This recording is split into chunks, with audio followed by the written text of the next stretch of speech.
Chitra is a warrior. She is an alchemist, a poet, and a painter. She paints with light. She writes poetry in blood. She humbles the angels.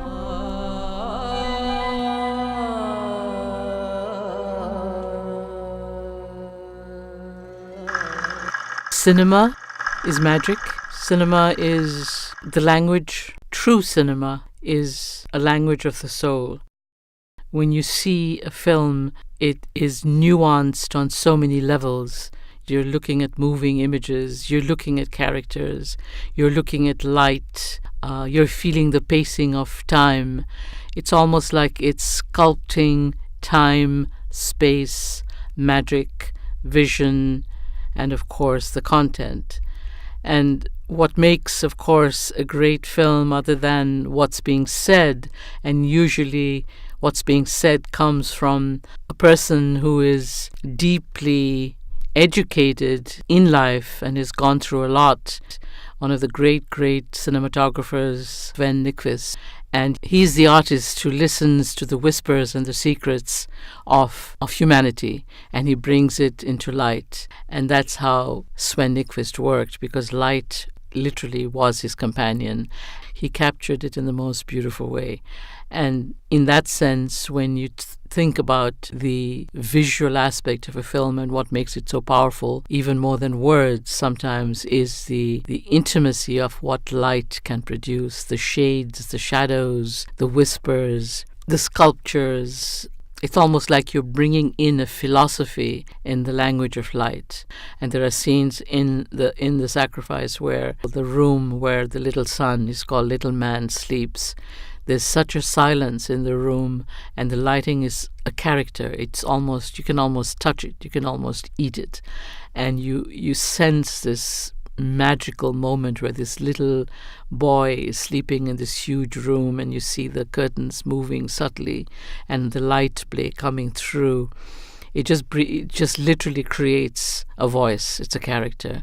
Everything can be said through that, and Sven Nykvist is a master, or was a master of that.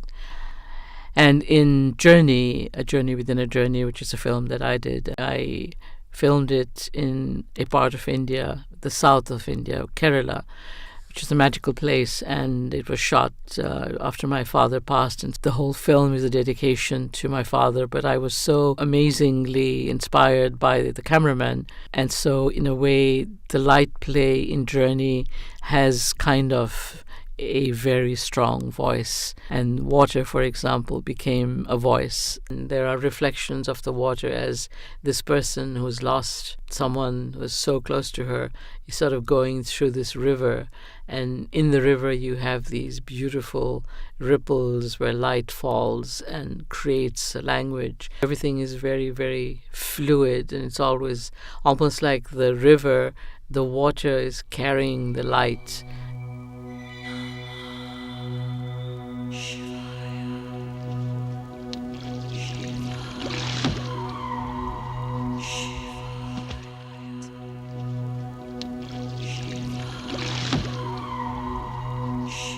And then the available light that was shot, sometimes we shot in dusk with nothing else except fire to light. So it was beautiful, and it was very, very organic. And then, of course, it goes on to the fact, and to be a brilliant artist, one has to be vulnerable. And the line, vulnerability is the greatest tool for creativity, is something that really works. And also, going back to, say, Sven Nykvist, he had lost one of his sons, and I think he was doing something. He made a film after that, and you could feel that pain that he went through was used even more poignantly when he was shooting.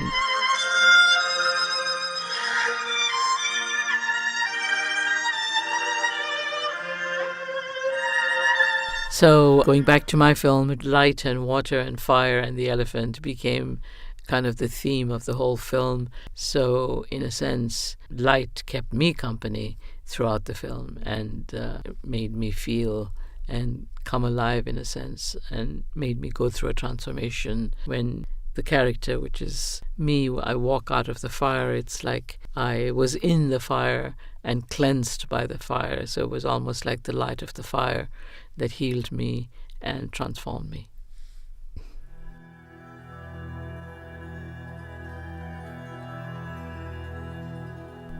That film doesn't end on screen, but it begs her to keep walking.